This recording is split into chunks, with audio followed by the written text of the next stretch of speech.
प्रार्थना की तो प्रभु ने उन्हें अपनी पूजा विधि बतलाई और यही पूजा विधि ब्रह्मा जी ने देवताओं को बतलाई कि शिव की पूजा कैसी करनी चाहिए। तो कहा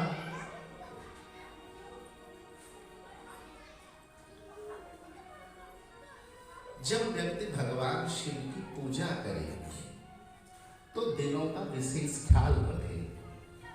रवि दिने तथा श्राद्धे संक्रांतो ग्रहणे तथा महादाने तथा तीर्थे भयोपवास दिने तथा अशोचे अप्य अथवा प्राप्ते न च स्नाय दुष्णवारिणा यथा सभिमुखं स्नानाय तीर्थादो भक्तिमातरः।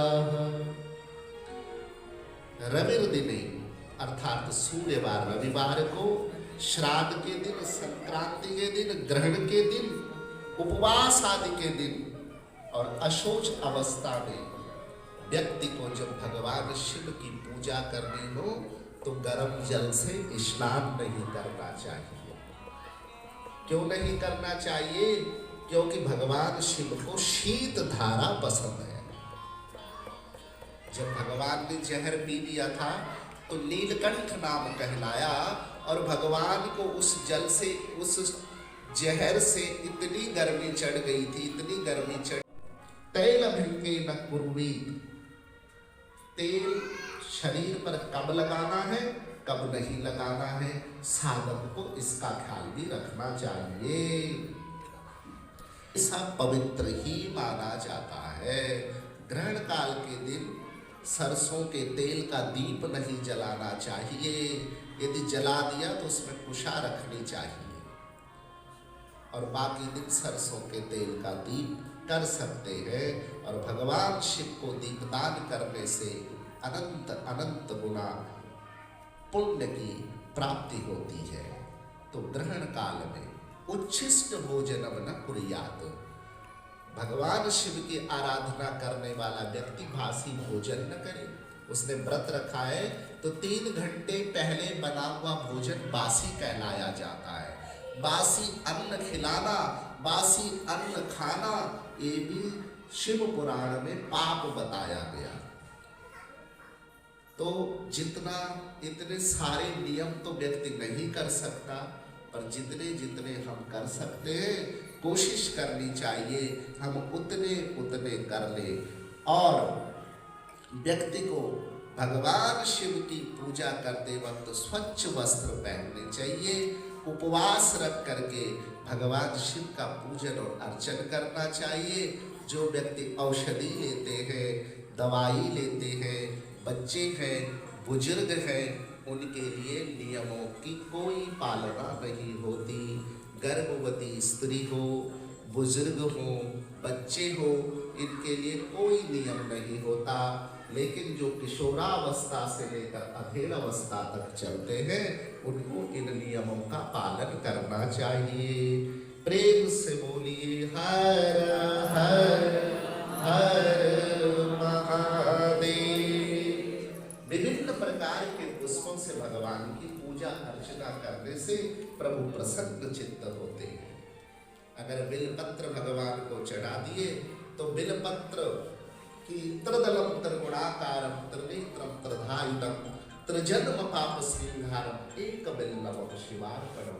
एक बिल्लम पत्र भगवान को अर्पित करने से 3 जन्मों के पापों का शमन हो जाता है, यदि व्यक्ति भाव से चढ़ाए। क्योंकि भावों की विद्यते देवा, अगर भाव है तो गंगा जी का जल मुक्ति देता है, और यदि भाव नहीं है तो गंगा जी का जल बहता हुआ पानी है। मछलियां भी तो गंगा के जल में रहती है, उन्हें मुक्ति नहीं मिलती, लेकिन इतनी दूर से व्यक्ति जाता है और गंगा जल पान कर लेता है, उस मुक्त हो जाता है। क्यों? क्योंकि उसकी देवा भाव से ही भगवान की पूजा करनी चाहिए। पूजा के वक्त प्रभु की जब प्रार्थना करें तो प्रभु से सिर्फ एक ही चीज मांगे कि प्रभु मुझे अपनी बंदगी दे, बाकी कुछ न मांगे और कुछ नहीं मांगना, प्रभु से यही कहना है कि हे गोविंद, हे महादेव, हमें अपना नाम दो, अपनी भक्ति दो, अपना पाक दो, ऐसा साधन दो कि हमारे जीवन में ऐसा संत आ जाए जैसे श्री उषा माता जी थी, जो हमें भगवत चरणों में लगा सके, जो हमें नाम की बंदगी दे सके। ऐसे गुरुदेव का आगमन कर दो। जेड़ा तार हरि दे नान जोत मिले, जेड़ा तार हरि दे नान जोड़े, ऐसा कोई संत मिले। जेड़ा तार हरि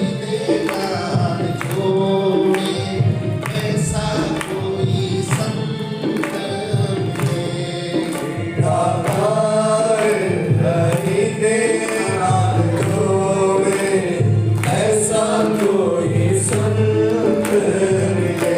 आपसे गाइए, जरा जोर से आप भी गाइए, आपकी आवाज ही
में कल कली विच संत समा